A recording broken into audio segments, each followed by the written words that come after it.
কাঠের তক্তা চিনেন? কাঠ দিয়ে মোটা মোটা তক্তা বানায় না? আল্লাহ নিজ হাতে তাওরাত লিখে এই কাঠের তক্তাগুলো সাইয়েদনা মুসা আলাইহিস সালামকে দিলেন, বললেন যাও, এটার মধ্যে হেদায়েত আছে, নূর আছে, বুরহান আছে, নিয়ে যাও, বনি ইসরাইলের কাছে দাওয়াতের বাণী পৌঁছে দাও, তুমি বার্তাবাহ, যাও। সাইয়েদনা মুসা আলাইহিস সালাম দেখলেন ছোট্ট ছোট্ট কিছু কাঠের ফলকার তক্তা, ভাবলেন কাঁধের মধ্যে তুলে নিয়ে যাই, এর চেয়েও কত ভারী ভারী জিনিস আমি মুসা কাঁধের মধ্যে তুলে বেড়াই। কিন্তু সাইয়েদনা মুসা আলাইহিস সালাম তক্তার মধ্যে হাত দিয়ে দেখে কাঁধে উঠাবে তো দূরের কথা, নাড়াতেই পারে না। কাঁধে উঠাবে তো দূরের কথা, কি করতে পারে না?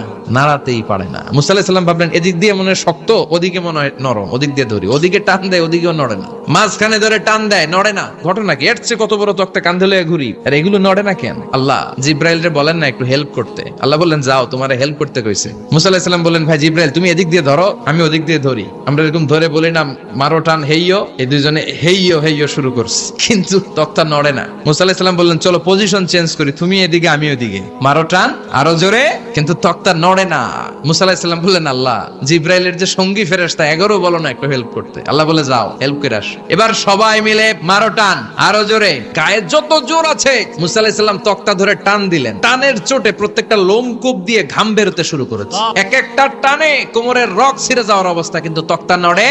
আল্লাহ ডেকে বললেন মুসা রক ছিঁড়ার দরকার নাই, আর ঘেমে অস্থির আর ঘর্মাক্ত হওয়ার দরকার নাই, আসলে তক্তার এত ওজন না, কিন্তু তক্তার মধ্যে যেই বাণীগুলো আছে বাণীগুলো কার? এটা আমার বাণী রে মুসা, এগুলো আমার কথা, এগুলো আমার দেওয়া কিতাব, এগুলো সাধারণ দুনিয়ার বাণী নয়, সাধারণ কথা নয়। এই জিনিসটা বোঝাবার জন্য তক্তার ওজন আমি বাড়িয়ে দিয়েছি। এবার ফেরেশতার সাহায্যের দরকার নাই, নিজেই টান দাও, দেখবা উঠাতে পারবা।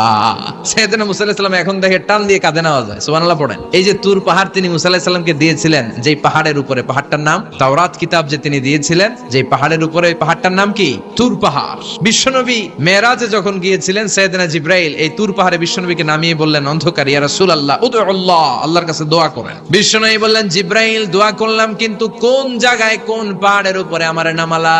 আমি তো এলাকা চিনি না, পাহাড় চিনি না, কোন পাহাড় এটা?